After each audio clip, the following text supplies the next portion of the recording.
Namaste, everyone. We are very grateful to have Gabriella Burnel ji here with us today. We're going to be talking about Sanskrit, the science and transformative value of Sanskrit. Gabriella ji has a Sanskrit degree from Oxford. She runs workshops in Sanskrit all over the world, including at the Oxford Center for Hindu Studies. And she has been exposed to Sanskrit from quite a young age. Gabriella ji, I'm gonna go straight to the crux of it. I've got a quote here from your website. The sounds of Sanskrit resonate with me. They make me feel at ease. They give me strength. And I hope to further explore more of the magic, power, and wonder that is Sanskrit. Can you walk us through your Sanskrit journey? How you got exposed to it? What compelled you to study it further? Tell us more about the magic. Well, it depends on what level we answer this question, because obviously on some levels, some might say it was over, oh, microphone, yeah. We'll just turn this on, but you can still hear, right? No, really? Difficult. So Sanskrit hasn't yet given me super loud capacity with speech, but maybe that will come later. But yes, so it really depends on how we look at it. Some say we have many lifetimes. So who knows? If we have many lifetimes, then I maybe didn't start this lifetime. But if we're just taking this lifetime, I asked my mother when I first came into contact with the language, and she said when she was pregnant with me, she would go to Samskritha classes where she would learn how to write the Devanagari script, and as she wrote the Devanagari script, she would chant it with the other people in the class. So as a growing baby, heard the sounds, and then in childhood heard many prayers from the Upanishads. And one of the first classes we ever had at St. James School in London was from a great teacher called Mr. Warwick Jessup, and he taught us the Maheshwarani Sutrani, or the Shiva Sutras.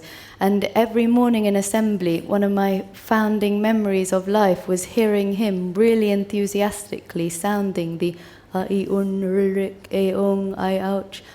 And so it was imprinted in me from age 4 or so. Wow, it's a long time. So you mentioned some of the hymns and some of the mantras. I did a short Sanskrit course 5 years ago, and I was particularly fascinated by how Sanskrit is much more than just a language, right? It has a beautiful connection with chanting, with even yoga. Is that something that you could maybe tell us a little bit more about? When you say more than just a language, so I guess we could look at that statement, more than just a language, because what is the purpose of language in our day-to-day lives?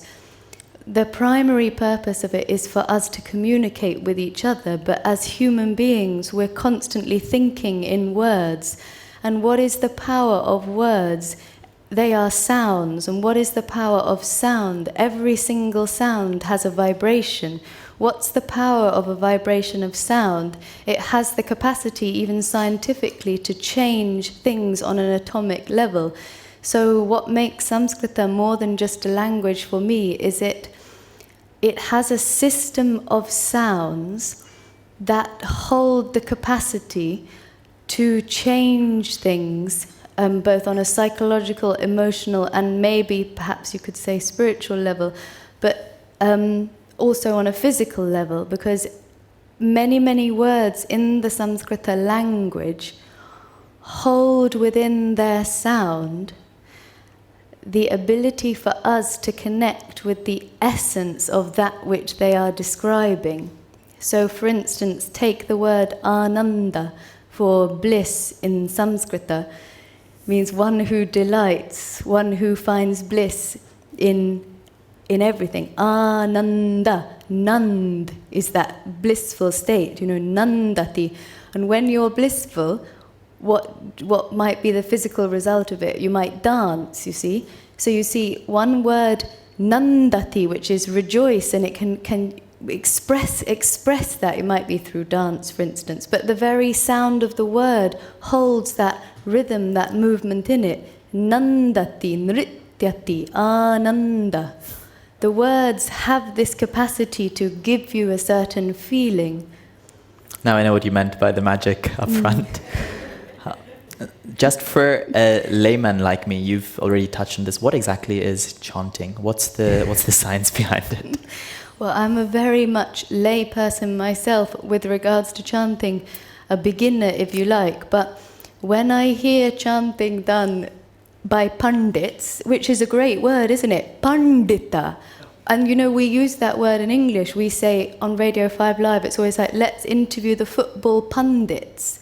So there's Sanskrit in our everyday language coming up. But when I hear pundits reciting Samskritha shlokas, the Vedas more precisely, in the correct rhythm and meter, that is chanting. But before we even get to the correct rhythm and meter, before we even begin to chant, what is the prerequisite of chanting? It's the capacity to listen. Because sound has its opposite, talking has its opposite. In the world, everything is pairs of opposites. And what's the opposite of talking and chanting? Because chanting is pre-talking, if you like. It's mauna, silence. And in the silence, we can listen. And we could then we have the capacity as humans to tune in to the same state that the rishis were in when they were just in that state of mauna, listening, receiving the primal sounds, the sounds of the Samskritha language. And in that open state, in that state of being able to receive, tuning into the sounds, not just of Samskritha, but of the universe, even of you as a person. What's your sound, you know? Tuning into those sounds. That comes before chanting. And then you see, what's the state of the heart, even before we open our mouth and chant? Is it what hridaya, our heart? Is it shuddha? Is it pure? Is it open? Is it willing? Is it without any expectation? And then we put into that open, receptive state, we begin to chant in Sanskrit with this perfectly metrical system where the sounds touch all the different parts of our mouth and body, so much so that we're practicing internal yoga of sound.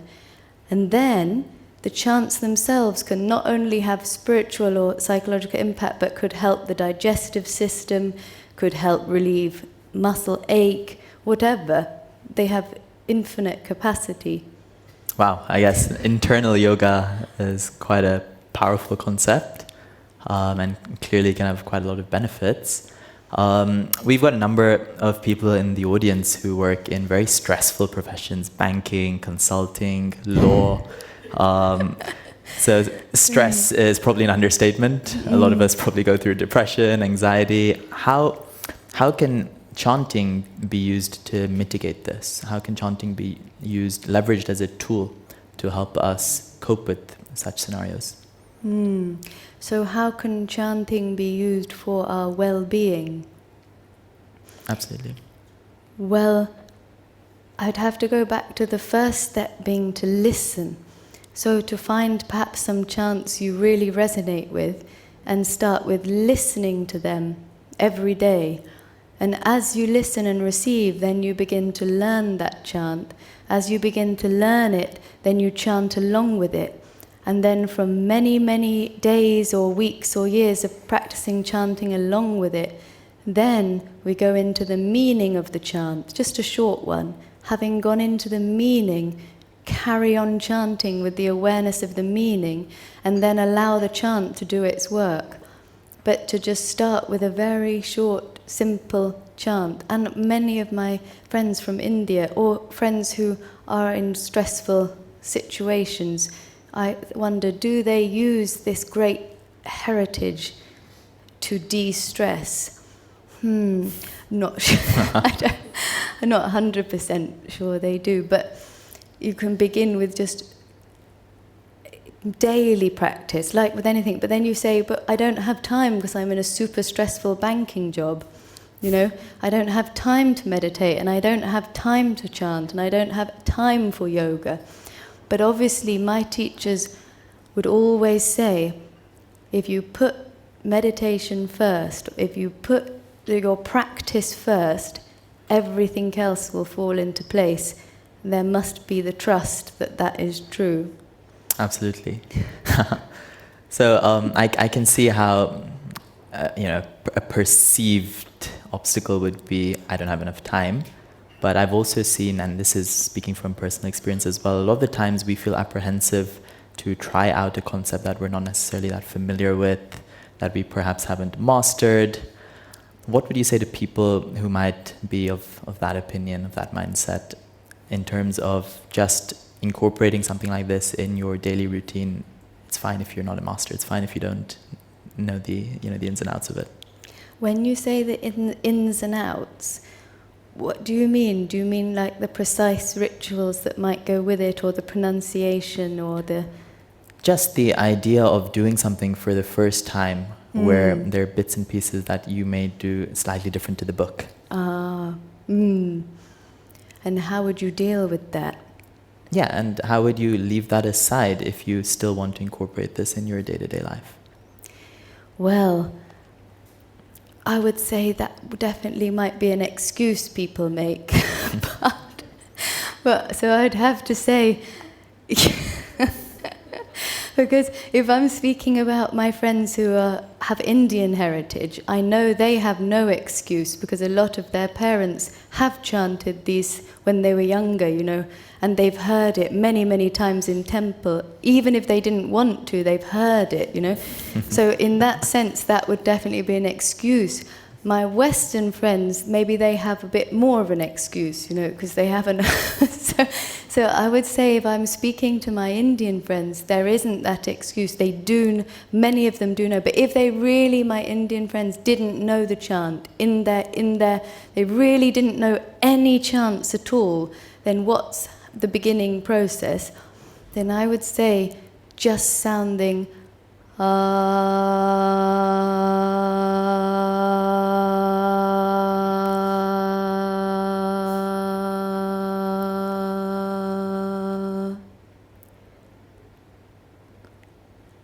I feel like I just want to hear more of that. See, everyone could do that. Doesn't matter if you've never learned a word of Samskritha language in your life. That's the sound of a baby, of a child. It's the sound of all humans. It's the first sound of the Samskritha alphabet. It's the first sound of all alphabets. Anyone can do that. Sound has the capacity to immediately transform a space. And for many of us as humans, we have sound completely at our disposal, this amazing spiritual tool, this tool to help us. And just sounding even before Om, as a daily practice, even that for 1 minute, who knows what that might do, but we'd have to try it. And that doesn't take long, sitting down for a minute or two sounding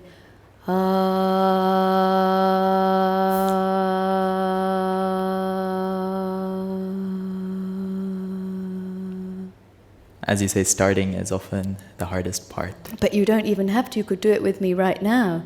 Why don't we? Why don't we? Let's...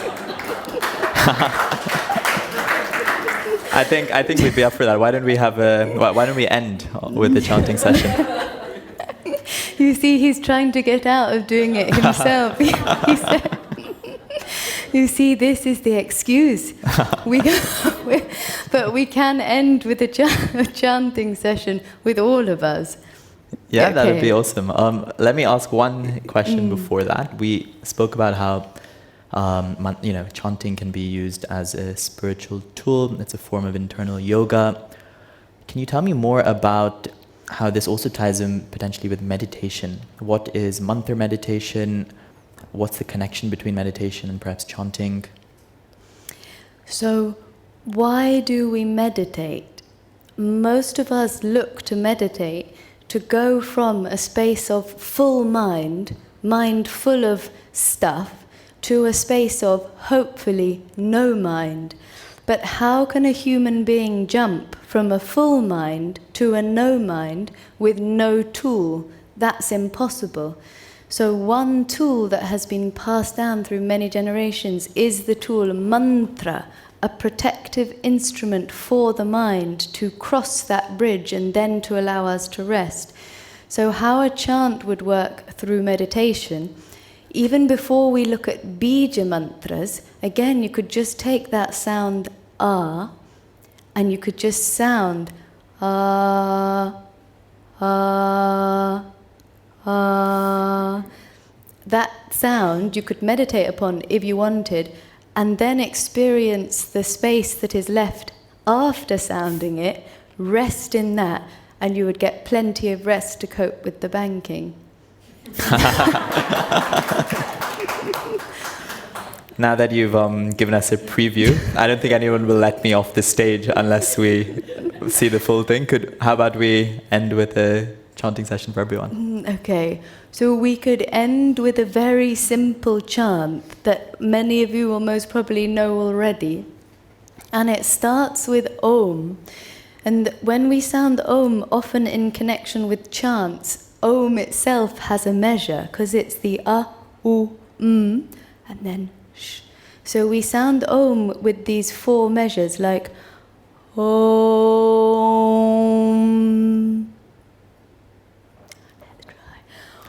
Om, Asato ma sadgamaya, Asato ma sadgamaya, Tamaso ma jyotirgamaya, Tamaso ma jyotirgamaya, Mrityormam mritangamaya, Mrityormam mritangamaya. The first line only, just take the first line. Asato ma sadgamaya, Asato ma sadgamaya. Lead me from what is unreal, the stresses of my banking job, to what is real, my eternal nature. But may I know my eternal nature whilst dealing with bankers, lawyers, dentists, doctors, taxman, etc. So we just chant this one line 3 times, and then we rest in the silence after the chants, just to experience the silent afterwards. Just the Asato ma sadgamaya. Asato ma sadgamaya, Asato ma sadgamaya, Asato ma sadgamaya.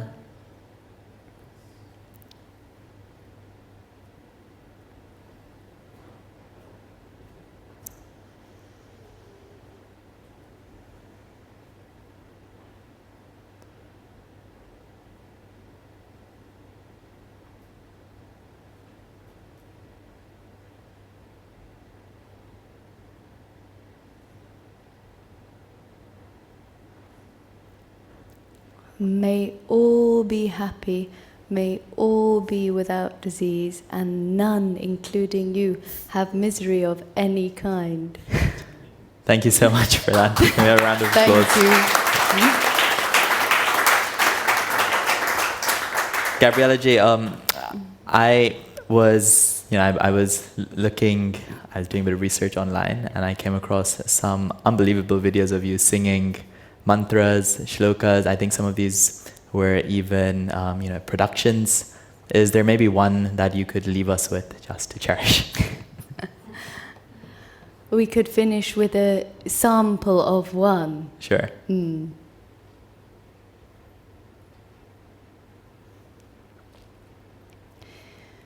Shuddhosi buddhosi niranjanosi Shuddhosi buddhosi niranjanosi samsaramaya parivarjitosi samsara swapnantyaja mohanitram madala sola panuvacha putram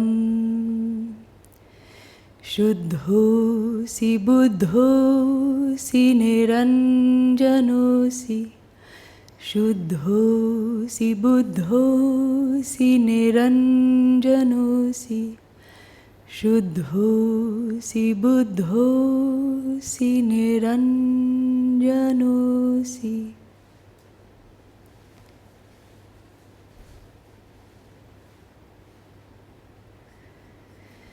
You are pure, Shuddha. You are awake, Buddha. You are taintless, Niranjana. So Madalasa said to her baby son, on reminding him of his true nature, beyond name and beyond form. She reminded him amidst his tears of stress, you are Shuddha, Buddha, Niranjana. Shuddha, Buddha, Niranjana. But we have to fully accept the truth of that, because we can hear it as words, but it still remains in the mental faculty. It hasn't been taken into the heart as experience. And the first step of taking it into the heart as experience is to say it.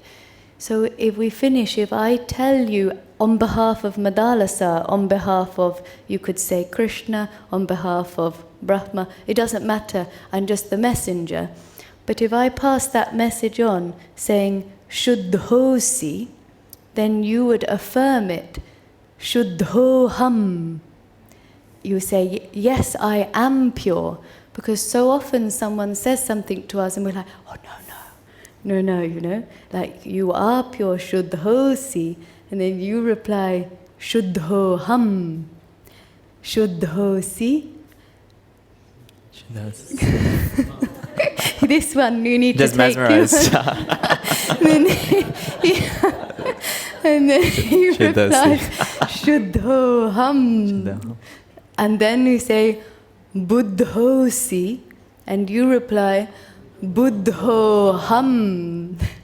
And then you say, Niranjanosi, and then you reply, Niranjanoham. Shuddhosi, Shuddhoham. Buddhosi, Buddhoham. Niranjanosi, Niranjanoham. Shuddhoham, Buddhoham, Niranjanoham.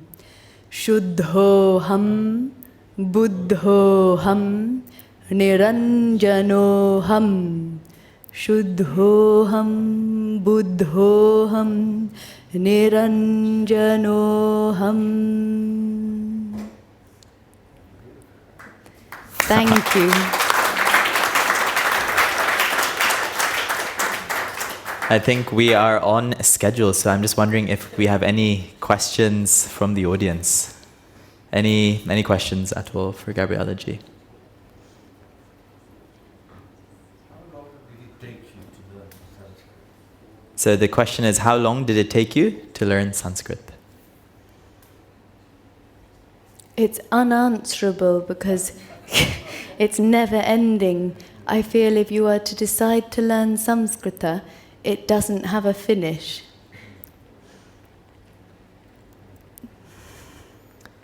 Any other questions? Maybe this side of the room? I have a technical question. Shuddhosi, is it like... is You have a mic. like the you verb, like is used for ati or ami is for me? Yes. For the third person, is it the dual? Is it the second person singular? Yes. So what is the sandhi here? Can you just explain? Shuddha or Shuddhaha with the Visarga is just pure person. In theory masculine, but the masculine can be used for all. And then when that meets an Asi, which is you are, the Visarga turns into an O. So the Shuddha Asi becomes Shuddhosi for ease of pronunciation. So Asi is you are, Asmi is I am. Asmi or Aham if you want to really just be that state. Asi and Asmi are more verbal, and Aham just as the pronoun, simply I am. So in a more mantric perspective, you would use Aham. Any final questions? This side of the room? Priyaji? No. Well, on that note, thank you very much, Gabriella ji. It's been an absolute honor. Thank you. Thank you.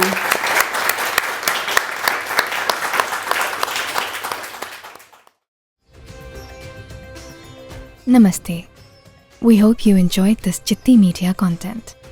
Please remember to subscribe to us and switch on the notifications for this channel. For our other social media links, more content and to support our work, please visit citti.net. Dhanyavad. Namaskar.